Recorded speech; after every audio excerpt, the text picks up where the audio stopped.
Ito ang mga dapat natin aabangan mga kapuso sa abot kamay na pangarap na wag natin papalampasin ang bawat episode ng telesiring ito.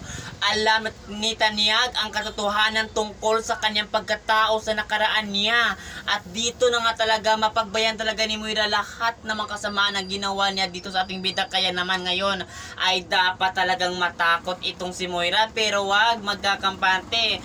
Delikado ang buhay Tanyag dahil nawalan siya ng malay dahil sa pagkalindol nga sa isip at hindi sila makalabas. Kaya naman ngayon ay kinababahala talaga ni Lit na baka anong mangyari dito kay Tanyag maging dito sa anak niya na si Annalyn Santos. Kaya naman mga kapuso, abangan natin itong mga teleserye at kaganapan ng teleserye ito na yan ay wag natin papalampasin ang bawat episode ng teleserye ito.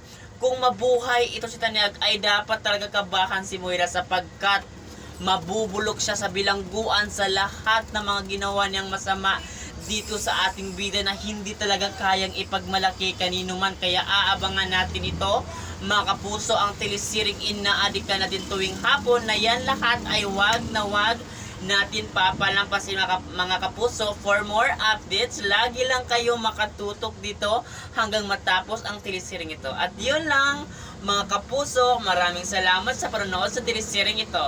Thank you!